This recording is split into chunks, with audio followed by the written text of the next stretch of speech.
Өдрийн сайн мэцхан уу? Өнөөдөр 6 дугаар уулзалт байна. Өнөөдрийн сэдэв маань болохоор 10 хүнд гэрчлэлээ хуваалцах талаар суралцах болно.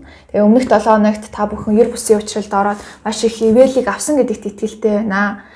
За бидний зүрх сэтгэлд маш их ивэл одоо ороод ирчихсэн байгаа. Маш их та баяр хөөртэй талархсан байгаа. Харин энэ ивэлийг та зүрх сэтгэлдээ хадгалах юм бол яг сатан биднэр рүү дайрч булаах магадлалтай байдаг. Тийм болохоор бид нэр бусдад гэрчлэх хэрэгтэй, гэрчлэлийг хийх хэрэгтэй. За гэрчлэл гэж юу вэ гэхээр бурхан яг миний амьдралд ямар ивэлийг өгсөн бэ? Ямар зүйлийг хийсэн бэ талаар бусдад итгэлийн үгээр тунхаглахыг хэлдэг. За хамтдаа Яков 3-ын 4-5-6-ыг харцгаая. Мөн усан онгоцнуудыг хар. Тэдгээр нь хэдийгээр агуу том болоод зогсохгүй хүчит салхинд туугддаг боловч жижигхэн залуураар залуурчийн хүсснээр жолоодогддог. Түүнчлэн хилч гисэн биеийн жижиг эргэтэн атлаа агуу том зүйлсээр сайрахдаг ажээ. Харах түн өчүүхэн галч ямар их оймодыг түүмэрддэг билээ. Хил бол гал. Бөгөөд зүй бусын ертөнц аж. Хил нь бидний эргэтнүүдийн дунд байж бүх биеийг бузаралдаг. Хил бидний амьдралыг хүрдийг галдан шатаадаг бөгөөд өөрөө тамаар асаж байдаг. Амен. Тэгээ бидний итгэлийн үг нь маш хүч чадалтай бөгөөд бидний хувь тавилан ч гэсэндээ өөрчлөх, удирдах хүчтэй байдаг.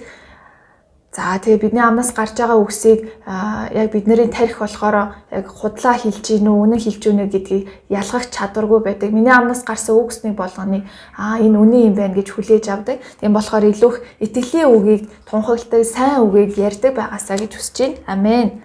За тэгвэл гэрчлэл гэдгийг хамтдаа суралцлаа, ойлголоо. Одоо харин гэрчлэлийг яг хэрхэн бэлдэх ёстой талаар илүү нарийн асуултуудыг та бүхнээс асууя.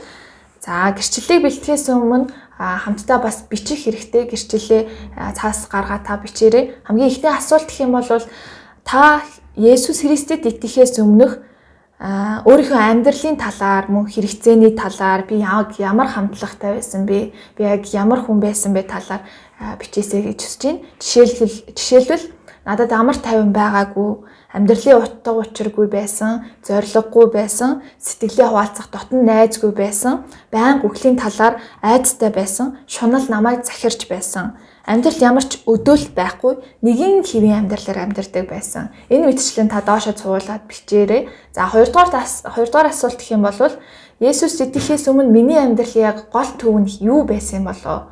Магадгүй зарим хүмүүсийн гэрлэлт илүү ихээр гэр бүлдээ анхаарч исэн байж магадгүй. Зарим нь болохоор илүү энэ дэлхийн 6 цэнгэл, харт амих, арх дарс, эсвэл мөнгө, хобби, ажилдаа илүү их цаг зав гол төвөө болгож исэн үү? Эсвэл мэдлэг рүү, эсвэл эрх мэдэл рүү, эсвэл бэлгийн амьдрал руу та яг гол төвөө болгож исэн үү? Энэ талаар та чагсаагаад бичээсэй гэж хүсэж байна.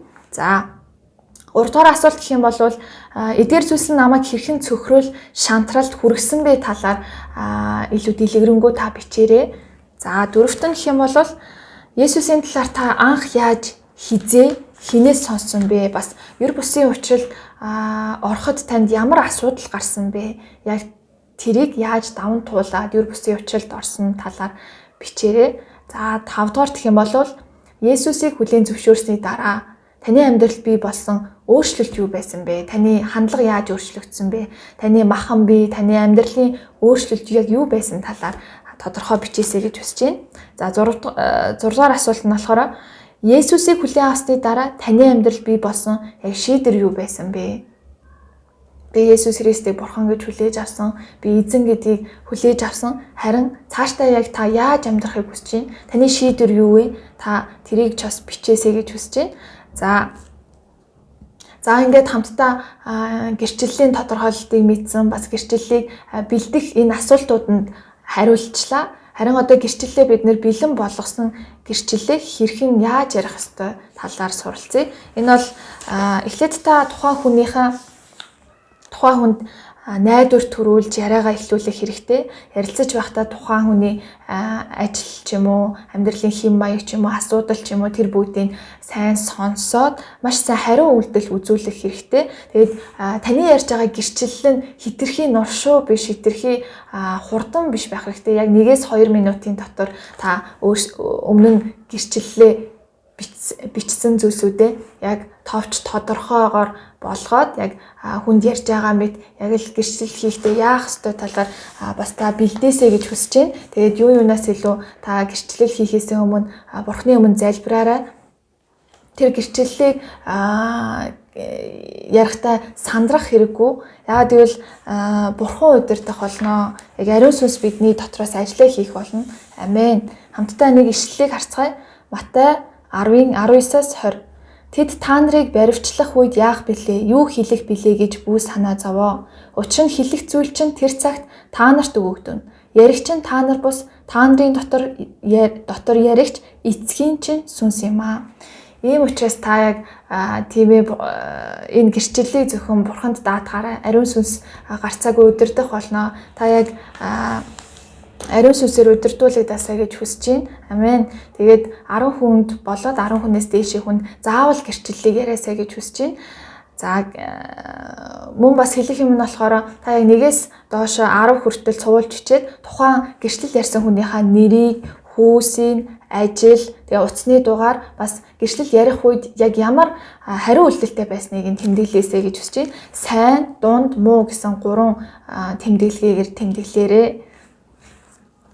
Энэхүү гэрчлэлээр яг таны итгэл нь бат бэх болох бөгөөд Бурхан таны өчлийн дагуу яг үйлдэх болно. Тэгэд муу сүнс таны Бурханд итгэх итгэлийг өчлөөс болоод сүгдэх болно. Тийм учраас та гэрчлэлийг орхилгүйгээр заавал та Бурхныг баярлуулсан, бас 10 хүнд гэрчилсэн байгаасаа гэж хүсэж байна. За хамтдаа залбирцгаая.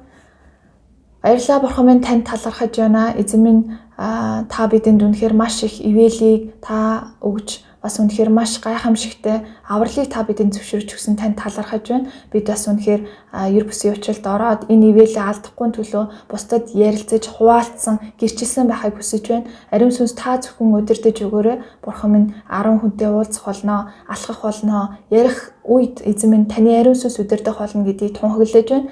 Эзэн минь та бүх цагийг удирдах өгөөрэй. Бүх зүйлийг таны өмнө даатгаад Есүсийн нэрээр залбирлаа. Амен.